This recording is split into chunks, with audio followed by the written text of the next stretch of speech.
Hello there. I'm Artie. It's Cam.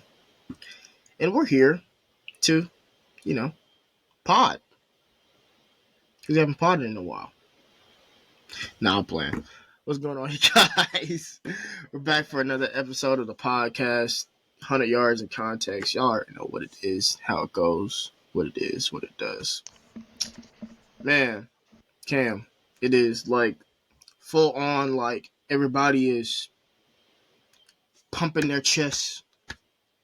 I told you Javon Baker was good at football. Everybody's saying how Drake May is quarterback one by showing the same clips that 30 of the people showed. It's just a mess. Yeah, he's quarterback one because he doesn't paint his nails, and Yeah. and when he loses like a fucking man. Can't say that about that other guy. That's the only bad part about draft seasons. Some people got to push their agendas. Whereas, yeah, I love people who are just like, yeah, my pet cat going crazy. Like, I love seeing that. At the end of the day, because I want that shit to happen for a lot of people for them to, ooh, I'm setting my flag on this prospect here. I promise you, I'm gonna defend him. I'm gonna defend him. And then when he finally shows you, like, nah, he really is nice. I get that. But for some people, it's just like I can't let it go. You guys are you guys are being too hard on my prospect. You guys aren't talking about this other prospect. That's the thing about draft time, man. That makes it so polarizing because you can see one thing, you're like, oh, I think that Romo Dunze is wide receiver 2. Somebody's gonna be like, nah, man, Malik Neighbors is wide receiver 2. And then you got another man who says Roma Dunze isn't even top 10. Uh, Why'd you have to remind me I of had that? to. That was so nasty. That was Story such a time. nasty argument. Story time.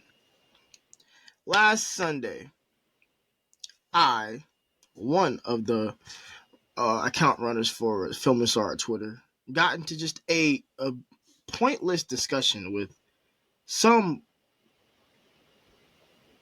fan account. I think it was a Chargers account. I don't even remember. Yeah, he was a Chargers fan. I remember. I'm just being funny. And the young gentleman told me, or told Film and Star, I guess, because talking to Film and Star, I'm just the one responding, that not only should I stop comparing Malik Neighbors to Romo Dunze, but that I should watch his highlights to confirm.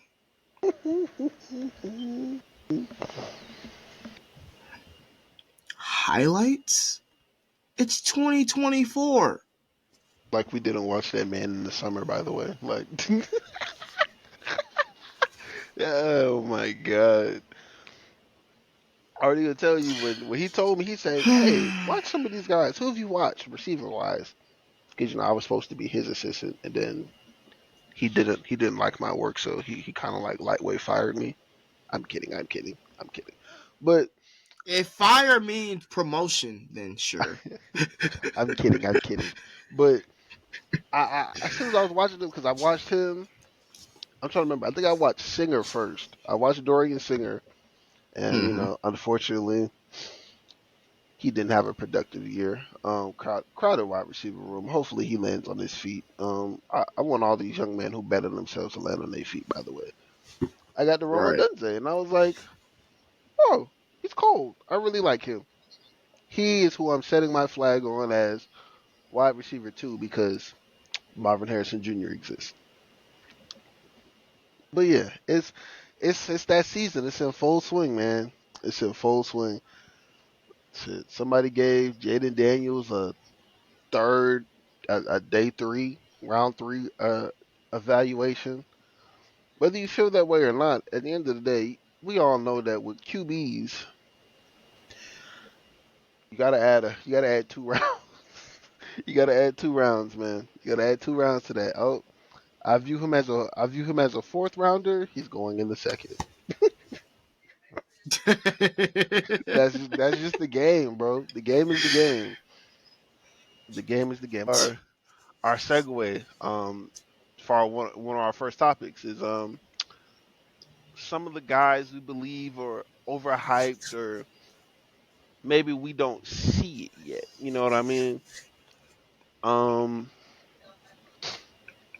Do you want to start? Because I have a name right off the top. I mean, I do too, because I've if you saw the positional rankings, um, I'm the edge scout. It still hasn't really changed. I still can't get behind Braylon Trice. I I just can't. I don't know, man. I don't know if it's because I feel like he doesn't use his hands enough. I don't know if it's because I just feel like because it hasn't because like for some people it's like oh but he's not bendy enough. For me it has nothing to do with bend because to be honest a lot of guys don't really have bend at the edge position. It's very rare you get That's why certain. it's so coveted. Yeah, it's very rare. I mean, you're not gonna have guys like Leonard Floyd and Khalil Mack who are super fucking bendy. It just doesn't happen often. There are certain people who they can just get to the quarterback and you don't have to worry about their bend or their just freakish athleticism. They have to be technical. And that's fine. There's more than enough technicians in the league.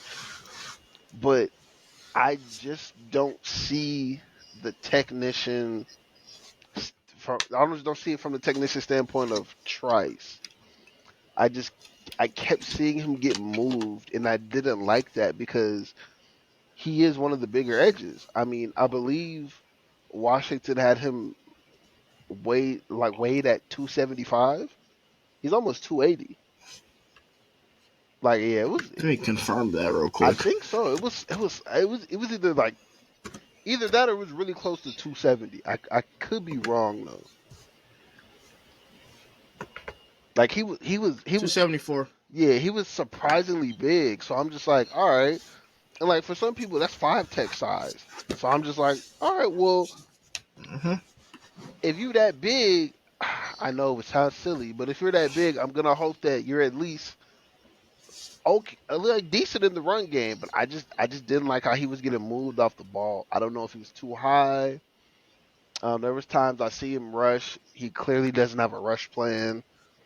Um, and just got clamped up. I saw him get clamped up against Michigan State, and that bothers me because, um, Michigan State doesn't have draftable linemen. yeah. So that's the stuff that bothers me. Even when I put on, and the sad thing is like I try to watch you know, I try to watch from worst to best. I try to watch your worst games first, because even if it's not a crazy game statistically, because of the position you're at on edge, you can still impact the game. As somebody who used to be Mm-hmm. a D tackle, I understand that D tackles are some of the most unselfish players on the field because majority of the time they eat doubles. So they can free up the linebackers or help out their other linemen on whether you run a 4-3 or a 3-4, help up your other linemen. And so Mm-hmm. for me to watch that, and I was like, all right, well, this is really bad. Let me cut on the best game. And I believe it was a game last year that I was able to get my hands on when they played Texas. Oh God. And he made plays, which I'm not discounting anybody for making plays at the end of the day, but the plays he made, it's plays you kind of like, yeah, I hope you would dominate that tight end. But even still, on some plays, I saw him get taken out of plays by tight ends. So that's why I'm saying I don't know if it's a motor issue, consistency, but I do feel like he's a guy where he really has to go to the right situation. Like really has to go to the right situation. Cuz like as a guy who I started off with the edges. I'm hearing the consistent 5. I'm hearing the consistent 4. I'm hearing, all right, Verse, Latu, Turner, Chop. So now it's like, all right, well, who's my fifth? And I saw a lot of people have Braylon Trice as the fifth. So I'm like, all right, I'm gonna use this as my baseline until I get to watching some of these other boys. And what I've seen myself doing recently with me doing that, I just get to watching, and I'm like, damn, I like him more than him. Damn, I like him more than him. Damn, I like him more than him. And so he just keeps slowly dropping down. So further and further. yeah, and again, obviously, I'm gonna keep looking. I'm Mm-hmm. always, and even if somebody who also was a scout, get down in the comments and tell me why they feel, or tell me what I'm missing so I can see it from a different worldview or perspective. I'm 100% open. I'm fairly new to the scouting thing, so I'm sure there's things I may be doing wrong, but as of right now, for me, I just don't see it still. Nah, you're not wrong. I mean, for me with Braylon Trice, my biggest, pause or whatever is not the bend or anything. It's just the inconsistency down to down. When you're an edge rusher, you can't one play, get a pressure on a quarterback and the next play get completely taken out of the screen. And I'm not talking like in run game, I'm talking like in a pass rush. You Yeah, know, that like it, happens it, it too. was it was it was it was scary. It was scary to watch a player just be so inconsistent down to down like Braylon Trice. So I totally get it. Yeah, Michigan took his lunch money. Like they just did. They took his lunch money. He did not have a good game I against said it. I Michigan. said it from the live copy because we were watching the game live, national championship, or Yeah, whatever. and I was like, "Yo, he's getting blown off the ball," yeah, and and you know it's bad when you can notice a D lineman getting blocked off the ball from a TV angle. yeah, because Like, that was really the ugh, first game I was like, all right, let me pay attention because I see a lot of people right. talking about him, and it just wasn't a good first impression. So as of right now, I'm gonna plant my flag on that. Um, I may bring him up later for one of our later segments because he's gonna need that too. But as of right now, he is one of my overhyped ones because I still see him going to first on a pretty decent basis. Now, granted, I'm sure by the time we get to draft time, it'll change a little bit more because he's already low key started to get leapfrog. So yeah, but as of right now, that's who my pick is. But who do you got, Artie? Um, that's tough. That's tough. I went to JJ McCarthy, but I just got through cutting 30 minutes of his tape Oh today wait, no, because don't his do film it, don't do session it, don't do it. will drop next week. I just put two So and two together. No, Artie, please, no, please. no, no, no. It's not JJ McCarthy. No, no, no, It's no, no, JJ no, no, McCarthy. no. Artie, please. Don't do this to me. What? Don't do it to me. Don't What? do my pal Leggett like that, please. What? Who's your Don't do pal? my dog Leggett like that, please. Please, no, no, no, no, no. Oh no, Oh, okay, no. okay. We'll talk about him another day. Talk about him another Okay, day. okay. No. I'm gonna have to hit you with the Punisher mute. No, no, no, no, no. Wait. No, it's not like that. I was actually gonna talk about him later for guys need a good Oh combine. yeah, definitely. Um, overhyped. Cause it's a lot, but I just don't know which one I want to say. Like you could talk Keon Coleman, but he also needs a good combine. So I guess we can just talk about him twice, Yeah, because I mean, I'm more than maybe. likely gonna bring up Trice later on that topic as well. Yeah. So I guess I'll quickly go over Coleman because I want to get to somebody else. Um. Yeah. For me, everybody that watches this video probably watched my Keon Coleman film review. And well, during that film review, I talked about him in high regard, and I still think he's an awesome player. But when it comes to Keon Coleman, it's almost like you're watching a basketball player play football. Because that's what you're literally doing. When Keon Coleman knows he's getting the ball, boy, those routes are so crisp.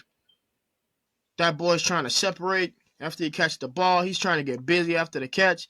But the moment Jordan Travis had a design throw for Johnny Wilson or Trey Benson, Keon Coleman mentally checked out.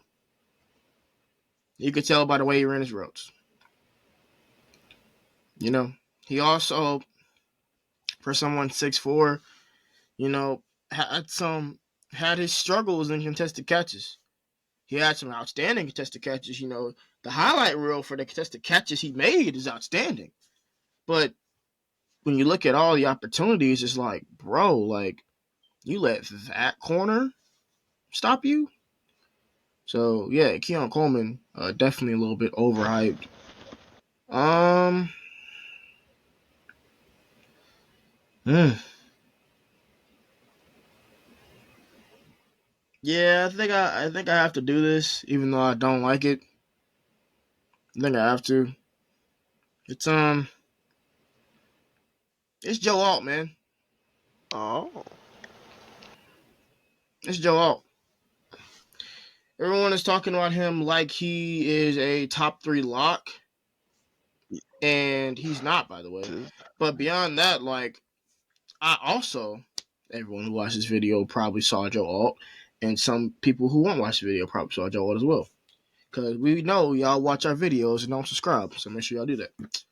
I also did a film review on Joe Alt, and as some other offensive lineman videos that will be coming out this week, cough cough, Joe Alt looked really soft. Like, there were times where Myles Murphy just absolutely kicked Joe Alt's ass. Now, Myles Murphy is the Cincinnati Bengals pick, first round pick, that couldn't do anything this year. And he's kicking Joe Alt's ass last year on tape. Just straight up pushing him in his chest and putting him on the ground. So for me, I think Joe Alt is a very, very good player, but he's not the great player that everyone makes him out to be. And I'll go a defensive player because I am an offensive guy, but I'll go defensive. Man, we're going to talk about him for guys in the good combine, but this is absolutely Kool-Aid McKinstry for me. Kool-Aid McKinstry is a very, very overhyped prospect. And my main reason why is for someone who pretty much all summer, including me, was thought of as CB1, like, he sure does have a lot of NFL cornerback 2 qualities. Has not shown to be a good athlete. That could change the combines, we'll talk about later. Has not shown any ball skills. The best things about Kool-Aid McKinstry are like what people thought of when they thought of Patrick Surtain, right? But to a lesser degree because he's not even as technically sound as Patrick Surtain was. So for me, it's like Patrick Surtain at least was a really good athlete and was super technical. Kool-Aid is pretty technical and doesn't have any ball skills. Or at least hasn't proven to have any ball skills. Now, he is dynamic as a returner. So maybe that levels it out as far as athleticism goes. But for me, bro, I think Terrion Arnold right now is better than Kool-Aid McKinstry for me. I would have him higher in our cornerback rankings. I mean, nobody Everybody was has talking fallen in about love with him, Quinn. so he fits Everybody's the fallen in love with Quinyon criteria. Mitchell. So So for Quinyon Mitchell, it's like I just love the fact that he can do everything. Press, off man, and and then regular press. I just love that. Um, I'm a Cooper DeJean fan. I'm not a stan, but I'm a Cooper DeJean stan. You know, white corners. But and then Nate Wiggins is Nate Wiggins. That's my CB1. So something with it. But for me, it's like, man, can Kool-Aid with the bat put it like this? Here's my question, you guys. Can Kool-Aid with a bad combine remain a top 5 or top 4 cornerback in this class? That's really how I'm looking at it for me. The tape is good. It's not great. The ball skills have not been shown. Good technique, not great technique. And there's also a tape of him getting beat. And it's not like getting beat by, studs only. It's like wide receiver twos. So, yeah, those are the 3 overhyped prospects that I would like to discuss right now because there's plenty of guys. But yeah, Joe Alt, we the guy, Keon Coleman, and I Kool-Aid Mixture. mean, that definitely is fair to say because yeah, going into the summer, you looked at a CB1 and you kind of went from CB1 to CB4, CB5. That is a that is a pretty crazy drop. I'm not gonna lie. Um, the only person who had a drop similar to that at the corner position, who we'll also be talking to later, talking about later, was Kalen King. And he had a Oh, brother. dramatic drop. Because, yeah, he was looked at as, all right, he was at least a top 5 lock. He done got leapfrogged by What so a many difference a people. year Yeah, he makes, done got right? leapfrogged by so many people. So that's the type of stuff that, like, we take into account. Where it's like, yeah, going into the summer, you were looked at as this guy. But then we found all these other guys, and yeah, sometimes it's preference. Let's be honest. For sometimes it's like, well, I just like this guy a little bit better. But then sometimes it's just like, Yeah. no, he just plays better. He just has. Even sometimes even with depending on competition, because Quinyon Mitchell would play at Toledo. People question that, Right. and he went to the Senior Bowl and said, "Shit, yeah, I played at Toledo, but I could ball out with everybody else." So it just goes to show that yeah, it's very important to keep keep fighting for your name because Are you ready to review our big board top 50 on the on the on the, on the I pod? mean it's time. Let the people see it.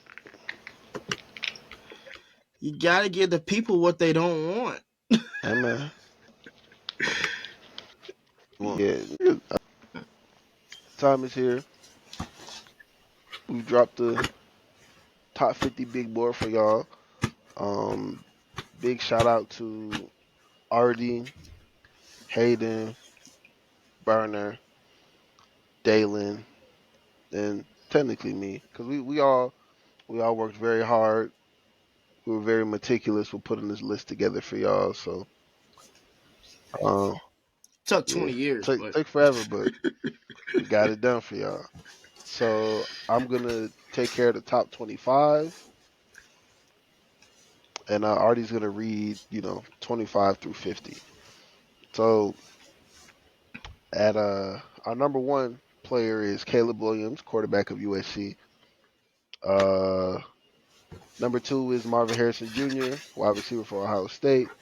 Brock Bowers is number three, tight end for Georgia. Drake May is number four, quarterback of North Carolina. Number five is Malik Neighbors, wide receiver for LSU. Number six is also a wide receiver, Rome Odunze, but he went to Washington. Number seven is Jaden Daniels, quarterback of LSU. Number eight is Joe Alt, offensive tackle for Notre Dame. Number nine is Olu Fashanu, offensive tackle for Penn State. Number 10 is Thalys Fuaga, offensive tackle for Oregon State. Number 11, Latu Latu, edge rusher for UCLA. Number 12, Jared Verse, edge rusher for Florida State. Number 13, have ourselves another edge, Dallas Turner for Alabama. Number 14, Jackson Power Johnson, center for Oregon. Hi, Jackson Power Johnson's mom. Hi, Miss Powers Johnson. How you doing? Number 15 is Nate Wiggins, corner from Clemson. Number 16, another corner in Terrion Arnold, corner for Alabama. Number 17, back to back to back, another corner, Quinyon Mitchell for Toledo. Number 19 is J.C. Latham, offensive tackle for Alabama. Number 20 is Kool-Aid McKinstry, corner for the University of Alabama. Number 21 is Cooper DeJean, DB for the University of Iowa. That is a No, call him a corner like the corner only. he is. It's not that I don't feel he's not a corner. You got to be honest. This is going to be a very contentious subject for the rest of draft time now, especially since we're not going to see him until his pro day. I don't care. He's a No, corner. I don't feel like he's not a corner. I definitely feel like he's a corner. Plus, yeah, we need more white corners. Bring white corners back. I was the only ones who are willing to do it. Shout out to the Hawkeyes. But number 22 is Tavondre Sweat, defensive tackle for the University of Texas. Um, Number 23, Adonai Mitchell, wide receiver for Texas.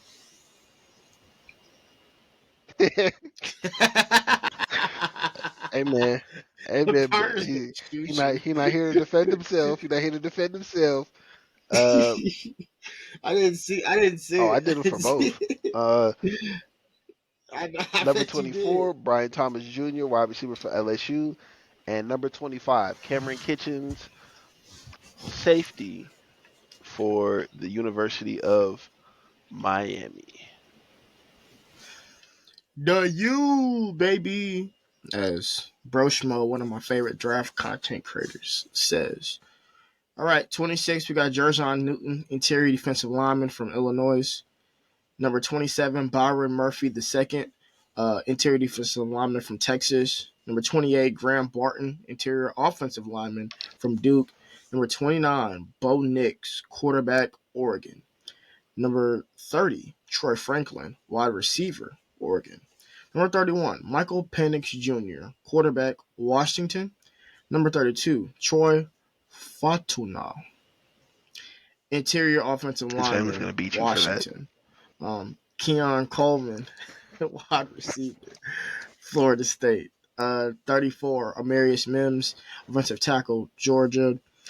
Number 35, Chris Braswell, edge, Alabama. Number 36, Tyler Nubin, safety, Minnesota. Number 37, Kingsley Sormatea, offensive tackle, BYU. Number 38, TJ Tampa, cornerback, Iowa State. Number 39, Kamari Lassiter, cornerback, Georgia. Number 40, Chop Robinson, edge rusher from Penn State. Number 41, Jatavian Sanders, tight end, Texas. Number 42, Trey Benson, running back, Florida State.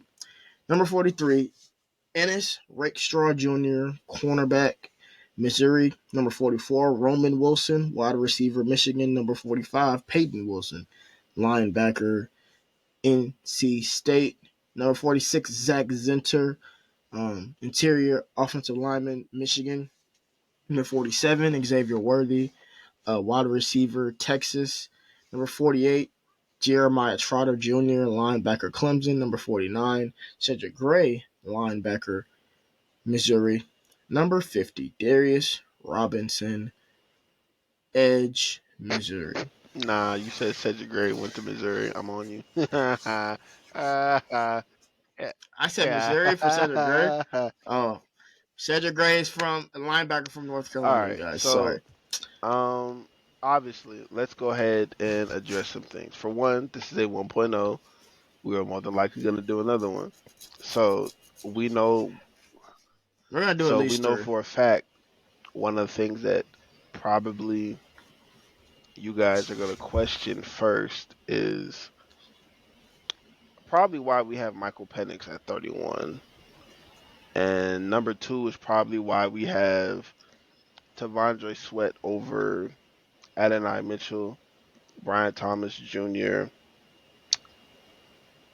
Cam Kitchens, Jason Newton, and even Byron Murphy, who a lot of people view as he him and Jason Newton have been battling back and forth for being DT number one.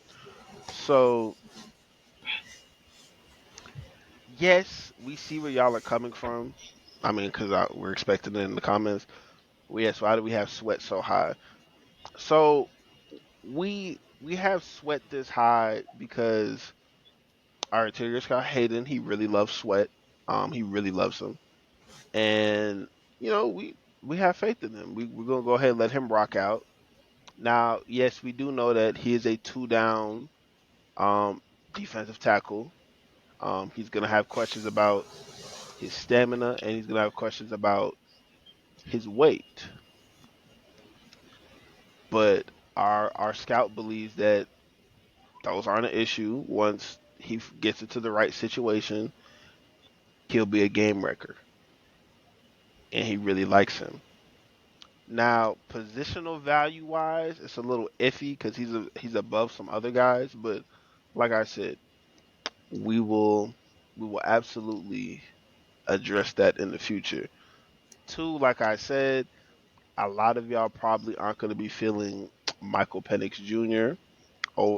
Behind Bo Nix.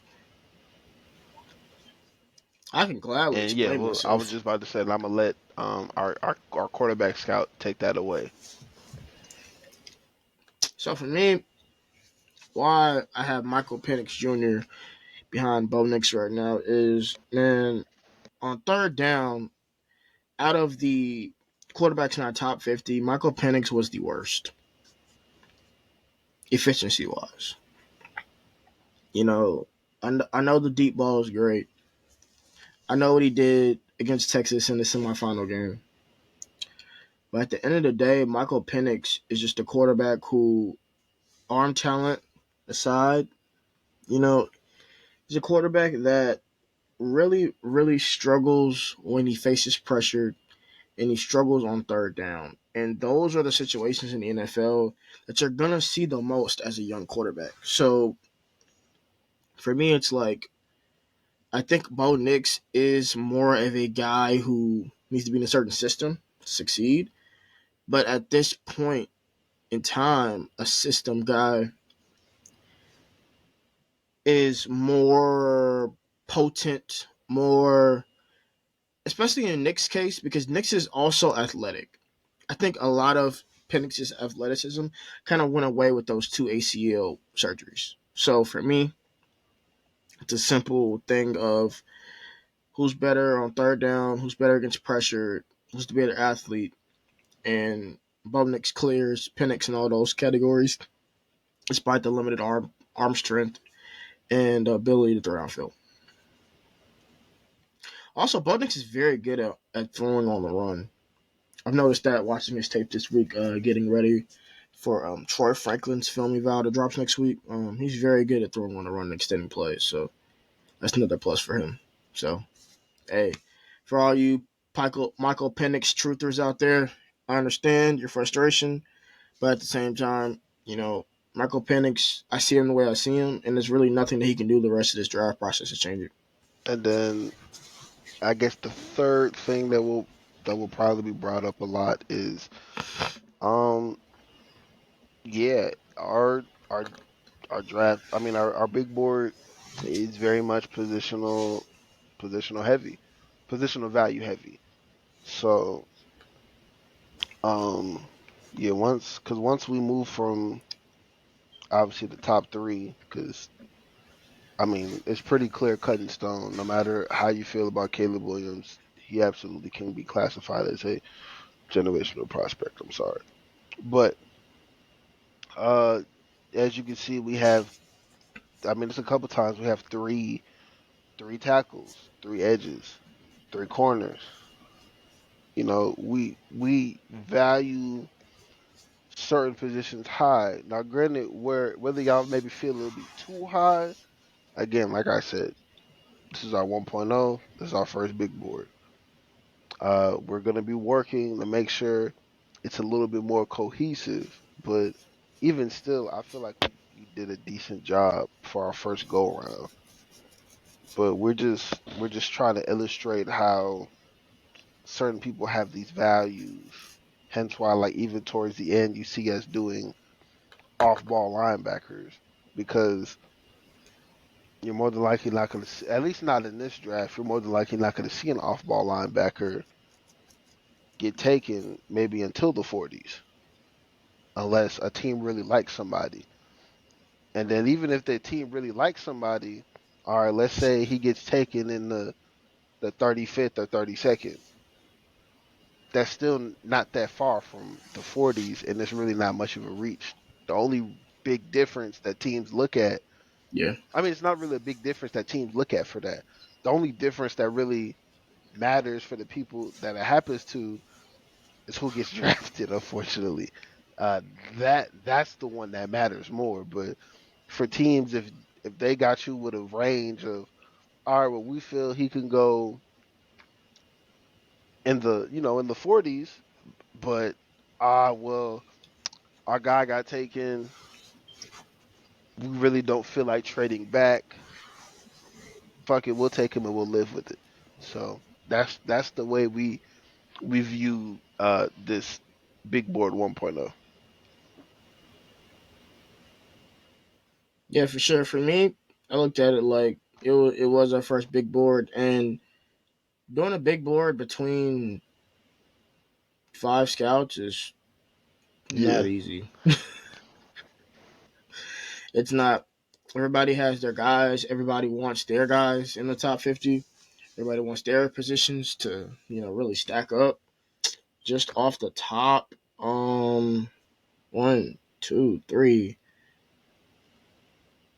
4, 5, 6, 7,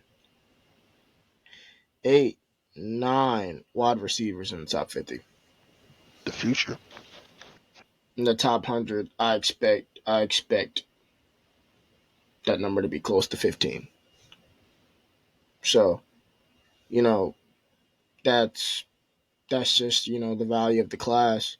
Also, a bunch of offensive linemen. Very deep You draft. know, one, two, three. I believe four in the top 15. You know, that's just where we're at. All the corners are basically right beside each other. There are three runs that are going to be guaranteed this year: corner run, tackle run, receiver run. Those are two runs right there. These three. Those are three runs that are for sure going to Yeah, happen. So yeah. And also too, I'm pretty sure people are gonna wonder, about the the inclusion of Jatavian Sanders, Trey Benson. Um, I just really value them as players, and I think after the combine this week, nice little segue Jones there. I think they will be, on everybody's pretty much top 50 or top 75 or I however mean, you want to because do it. before you go But into that, I was telling them the no, you're way good. we have to look at it is, yes, even though it may sound crazy, when you're looking at a top 50, these are guys who, whether some arguments are stronger than others, you can make an argument that they can get picked in the first. So that's another way we viewed it too. These are all guys who you can make an argument that they get picked in the first. Now, granted, by position value, will it shake out that way? Maybe not. But these are people who can easily get picked in the first. And yeah, these are top 50 talents. These are the top 50 players. I mean, to be honest, most teams they want to at least have a top 100, like as many picks as they can in the top 100 or top 75. That's a way they look at it. So yeah, we'll obviously y'all will see that later on, but that's another way we looked at it too. Is like top 50. These are all guys who you can make an argument for. Oh, okay, he could go in the first. Maybe yeah, it'll be back end, but he could still go in the first. Stuff like that.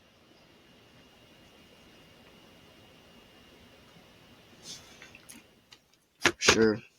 For sure. Cam, before we get out of here today. Um, the combine is this week. So, who needs a good combine? Who do you expect to have a good combine? What are your thoughts and early, expectations? You know, things that you want to see, players that you want to, see in the underwear Olympics. Just your overall thoughts on the I'm NFL combine this excited. The week. combine is it's one of those things where we cherish it in the off season because football is just coming to an end. So it's one of the last things we kind of care about until it's the long, deep drought that we all know is the off season. Because once this combine happens, we got free agency. That free agency, we got about another month until the combine Excuse me. happens, and then once that happens, it's the time. We're all excited, but football is still, what is it, 4 months away at that point, and it's the longest 4 months Yeah. of your life.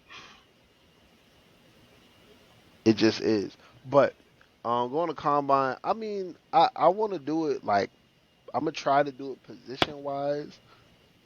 Um, Granted, I may not say necessarily somebody who is a top prospect, but they still need a good showing. So for somebody who definitely needs a good showing at the combine, actually, forgive my unpreparedness. I'm gonna go ahead and pull up the invitees, just to make sure I'm not bringing up anybody who did not receive an invite. Um, because with one of them, it's definitely gonna determine whether he's even staying at a position or gonna get asked to move for sure. When I'm talking about QBs. Now, as far as somebody who I think will have a good one, before I get into the one who needs to have a good one, my guy Spencer Rattler. I feel like he'll have a pretty good combine.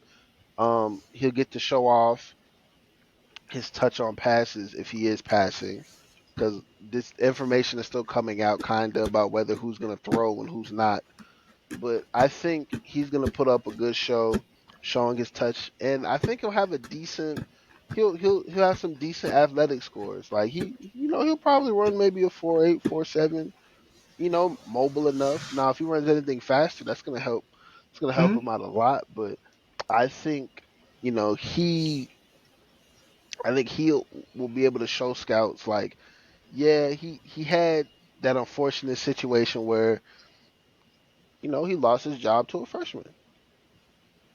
You know, and he more than likely maybe at the time didn't handle it the best, but he's clearly matured. So when it comes to interviews, he hasn't had any crazy injuries that I know of, so his medical should be okay. So I think he'll have a good one. Now, for someone who needs to have a good one, actually, I'm gonna do two. So one is for ability for sure, and the other one is for medicals. I'm sure you see where I'm going. So for Right. Michael Penix Jr., I don't know if he's throwing. I may have saw something that say he's not. I don't know, but his medicals have to be crisp. That is the most important thing for him. I'm almost positive he's going to interview well.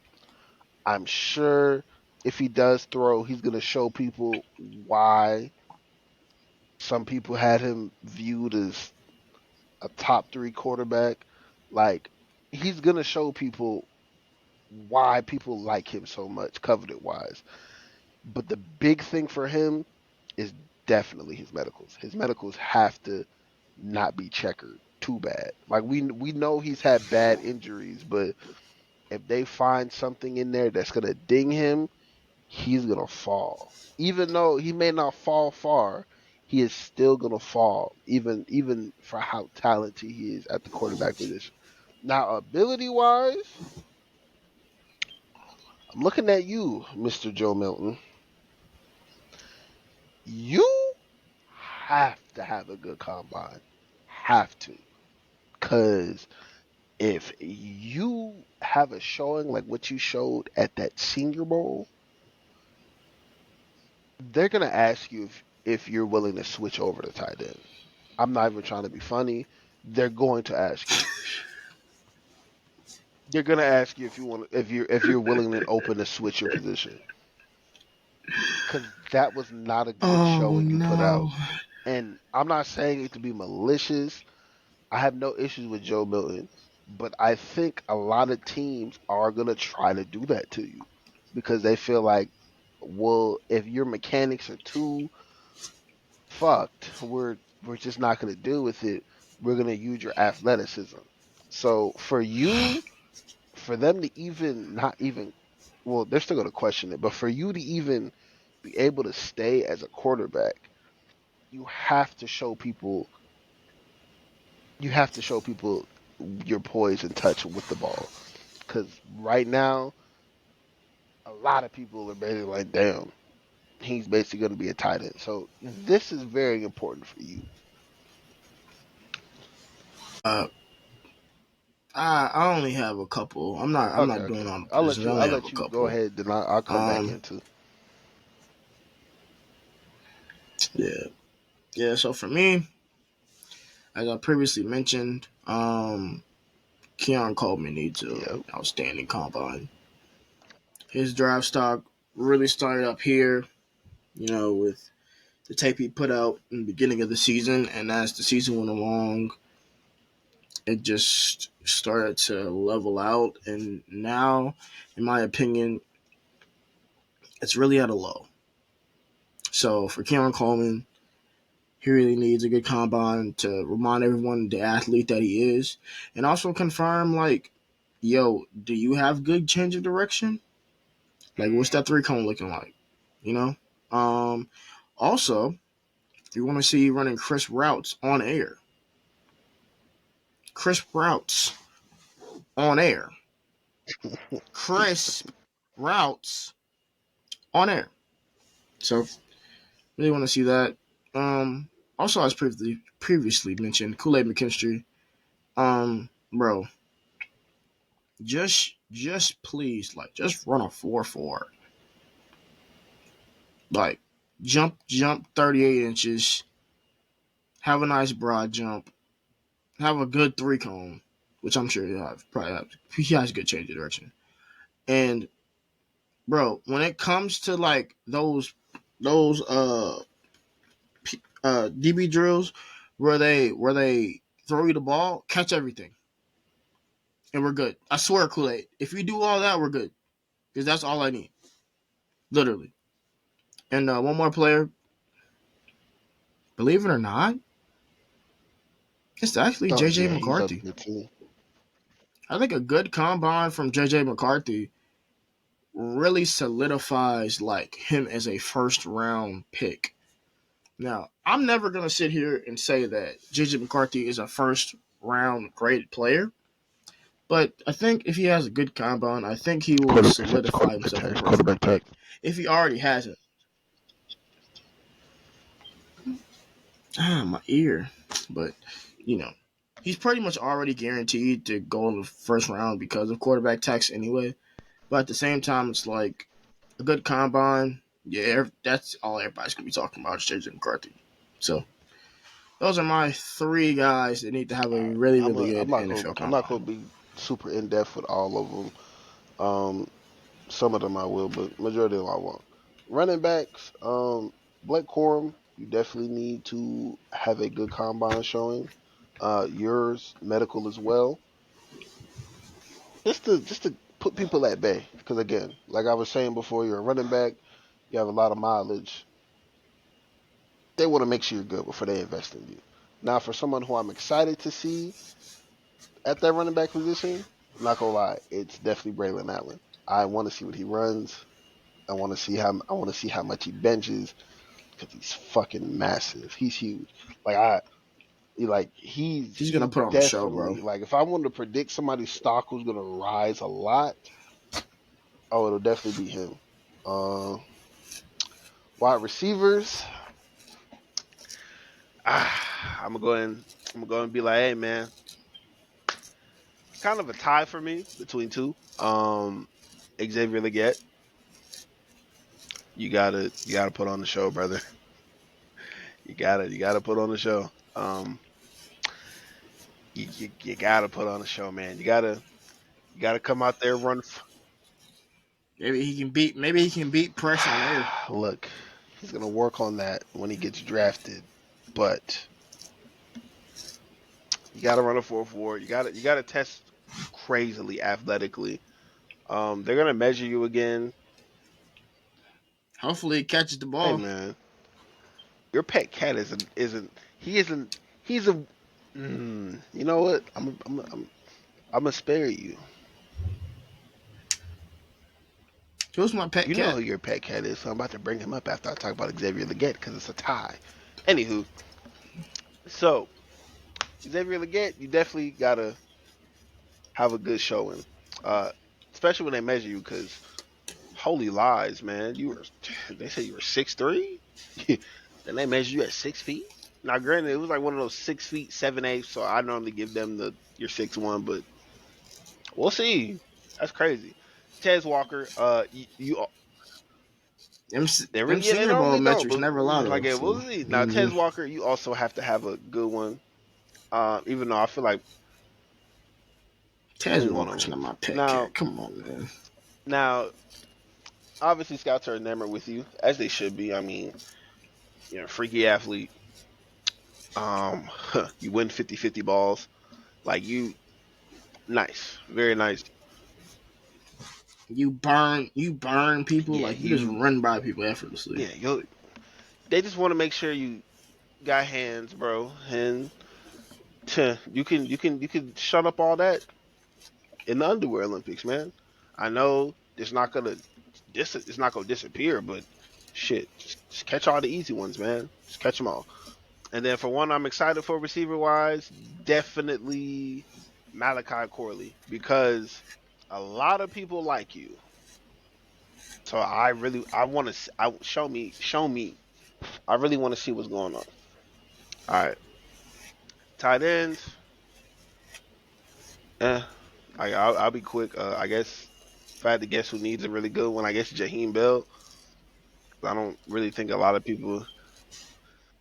I mean, but He I doesn't feel like a need a lot good of one. people weren't talking about him. I He mean, more. unless you want to say Holker, because that 40 is going to matter a lot for him.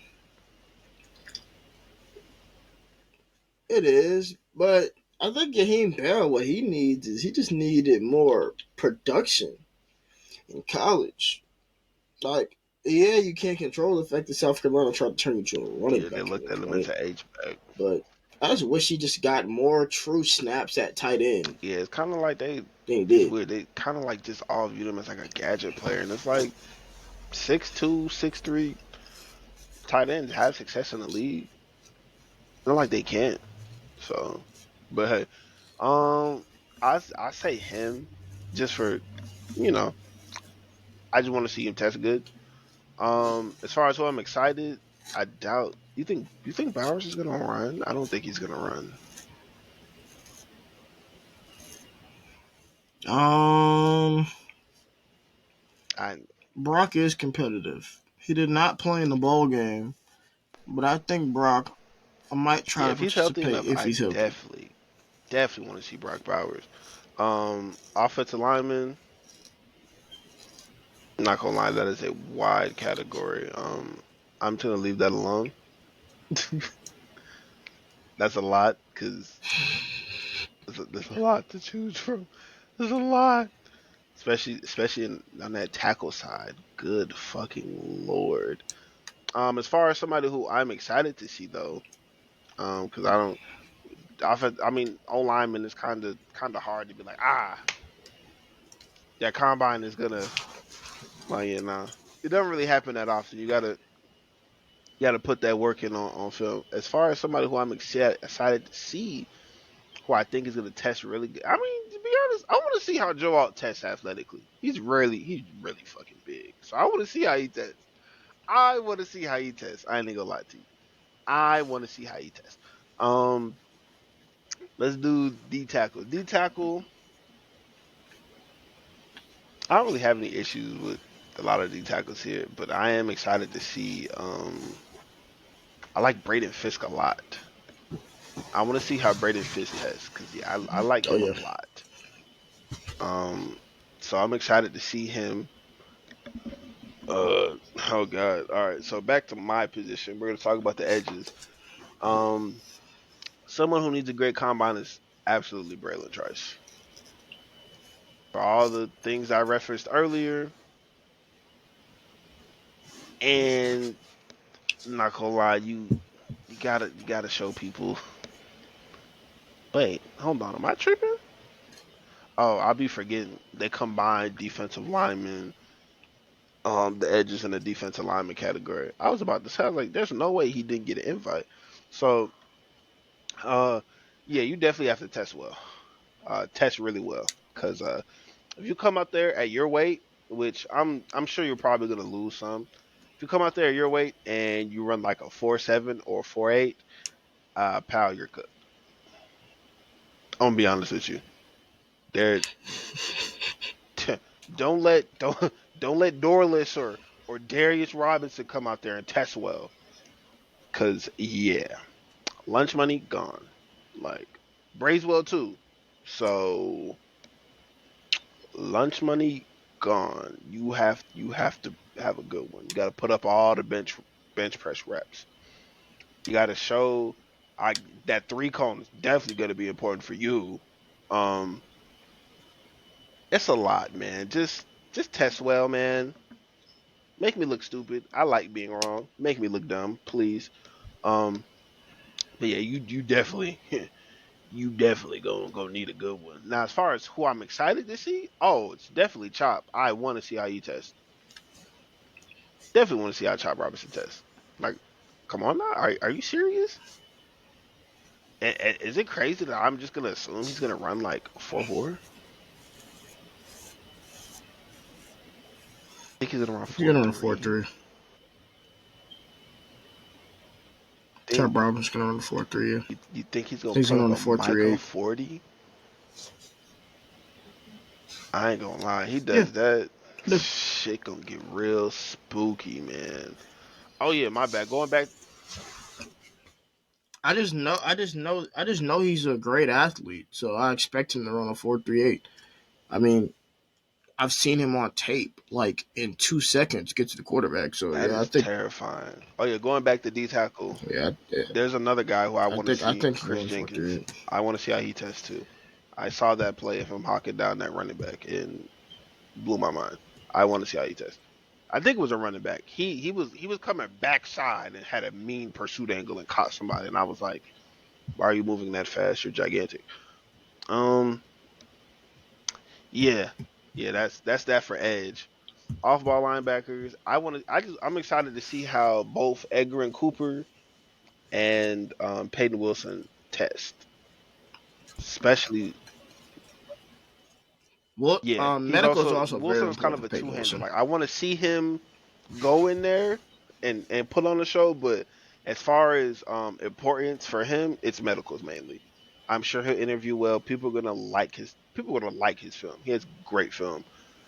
It's just gonna be medicals.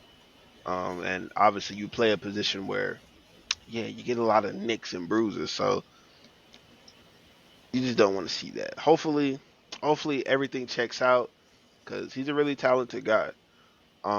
Defensive backs. Who needs to have a great combine? Kalen King. Kalen King, you have to have a great combine. Granted, I'm sure a lot of that first round shit sailed. I'm sorry, it has. sailed. It's gone. Gone. No way he That goes in the ship first has round. I don't think he goes in the sailed. second either. I think the Like that highest he ship has can go sailed. is the Like third round. you had a rough year.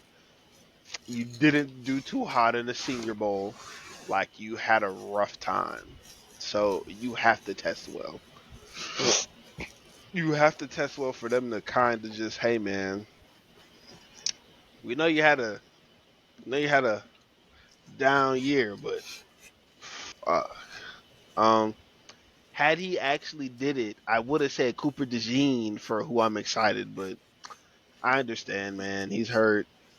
He doesn't want people to try to hit him with a dirty notion. I get it. So as far as somebody who I'm excited to see run, definitely Quinyon Mitchell. I want to see him, and I want to see him in his drills because he is a fucking athlete. He is a athlete, and that's about it. Unless you want me to do punters and kickers, no, I'm joking. You're not That's talking about fucked up, punters and man. kickers Because on this people podcast. too. What's wrong with you? One of my teammates is in the league, bro. He's a punter. Yeah, stop disrespecting him. It's the goat, Jake Camarda. Watch your What's mouth. his name? Watch your mouth. Yeah. Go look at that 40. Run a 4.6. My dog, an athlete.